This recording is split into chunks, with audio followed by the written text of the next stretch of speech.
Why do I feel so separate sometimes? As you say that, I feel so much excitement and so much grief and sadness. Well, the excitement's when you think about the beingness of it. The grief is when you think about the absence of it. It's just that simple. And when you really, really want something, and you've done such a really, really good job of creating this as you have, when you've created something so magnificently, and then you hold a thought like, where are you? I can't find you. Of course that's going to feel terrible. Because it violates this powerful creation that you have set forth. You see, it's you splitting yourself apart from you, and you don't do that very often. You do that less and less all the time. That feeling of sadness is becoming dimmer and dimmer, and the feeling of anticipation is becoming stronger and stronger. Just chill out. Okay. Don't try so hard, and don't try to explain it to the others. They don't get it anyway. They don't get it anyway. Esther had some questions that she was asking us last night, and as she was receiving the answer, she realized that these are answers only for her. Hardly anybody else could even begin to understand these answers. They are so far out here. It would take 12 books to bring people up to speed with the depth of the question that she's asking here. And meanwhile, it's just a waste of words to try to explain it, you see.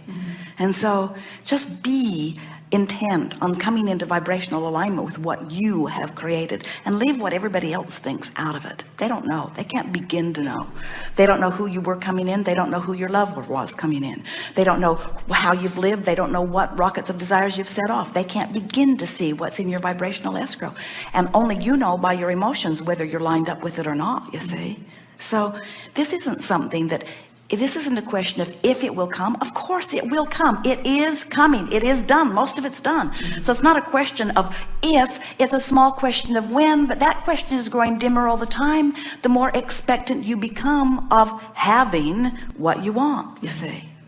So I'm doing well. You're doing extremely well. Most people, and you're one of them, have what is itis. I see what is, and it isn't enough, and I feel bad when I look at it. I'd like to be over there, but over here is more compelling, because I've practiced what's over here more than what's over there. Even though I want to be over there is sort of distant, over here is so present it's in my face. And most people talk to me about what's over here. Yes, hardly anybody they do. Hardly anybody says to me, what's in your vibrational escrow? What delightful thing has your life caused you to create? Most everybody says, what have you manifested? Because I'm using your manifestations as my ability to take score of how well you're doing. That's most what other of us are doing. That's why I'm here talking to you. And so what you want to do is, never mind what is the platform that launches into that, but you want to give your undivided attention to what's over there. And what's over there is beautiful, and it feels good, and it feels like well-being. And we wouldn't even use the word security, because we don't want you to feel secure, because we don't want you to try to compensate for insecurity. We just want you to focus upon the powerful creation that you've set forth, and find thoughts that feel more like it. And the way you do it is just by reaching for a thought. Esther drove for 500 miles yesterday. Wow. And as she was driving, almost every mile that she was driving, she was sorting something out. It took nearly 500 miles for her to come into alignment. And Jerry was hiding in the back of the bus. Oh, he didn't know that she was not in alignment. They were not having any conversations about it. It was just something that Esther was trying to sort her way through, you see. And all of a sudden, her heart started singing. She found her place. In other words, she just kept leaning and leaning and leaning and reaching for the thought that felt better, and reaching for the thought that felt better. And finally, she found a thought that felt better, and then another, and then another, and then another. That's the way you coach yourself into alignment with who you are. Yes. And the last thing I want to add is, so I've done online dating, and I'm wondering if that puts me further away from what I'm wanting, or closer, or how to hold that. It's irrelevant. Okay. It's irrelevant. Do it if it's fun. It's irrelevant. Okay.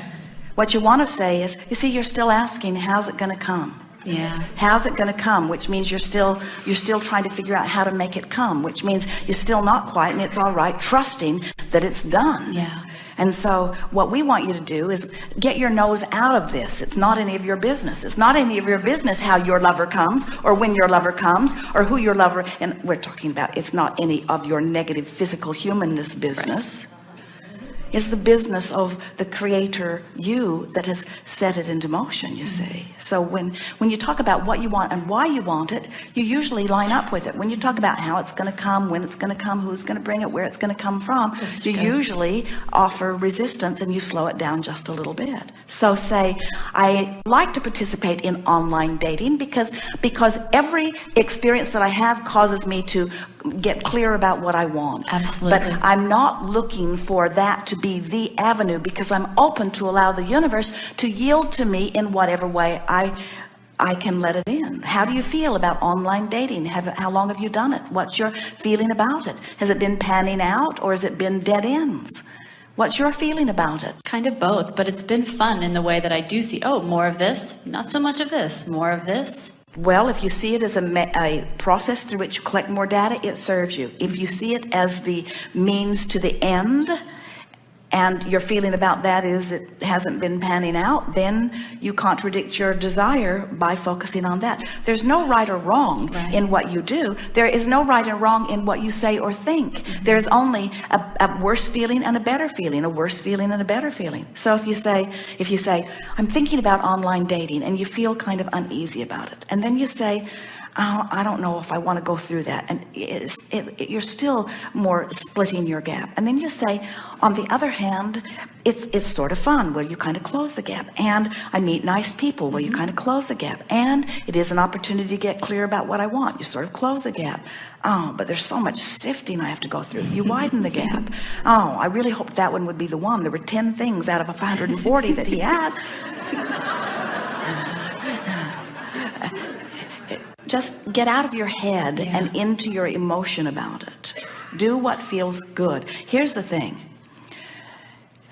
Do you get it that this larger you, that law of attraction is responding to that, and that it's creating a current or a stream that you can feel? Yeah. So when you feel something that feels good, like interest or excitement, or oh, I have an idea, or wouldn't this be fun, or oh, I just love that. When you have those feelings that feel like interest or something that you want to do, that's the feeling of inspiration. That's the feeling of being in the vicinity and source calling you toward an avenue that could very well lead you to something that would lead you to something that would lead you to something, or maybe right to it.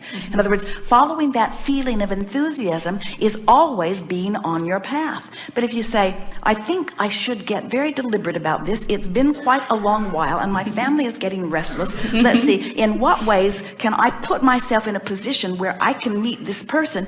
Now you're trying to motivate yourself, and you can tell by the way you feel you don't really want to do it, but you sort of think you should do it, and you want to keep the odds up, and you can't win if you don't play, that sort of thing. So true. You want to be called to it. You don't want to motivate yourself to it. I remember last time I was here, you said, I'm not showing up because I don't feel worthy. And I just want to thank you, because I really feel I'm on that path to feeling worthy, which makes me closer.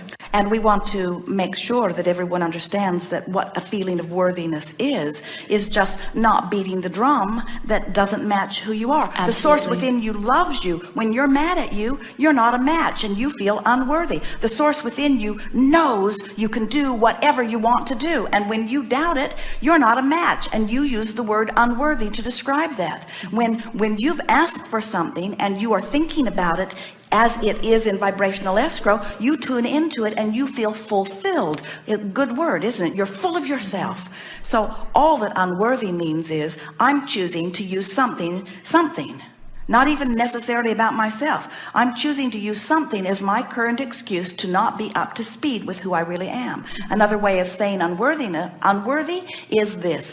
Unworthy is not seeing it through the eyes of source. Worthy, the feeling of worthiness, is seeing it through the eyes of source.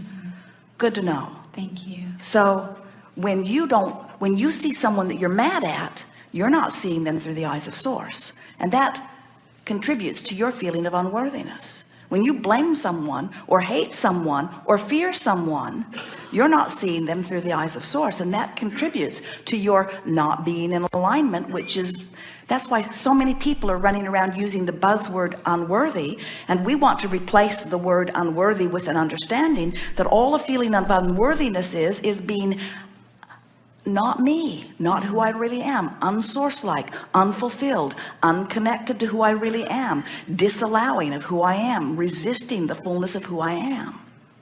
Excellent. That's beautiful. It is. Thank you. Yes, indeed.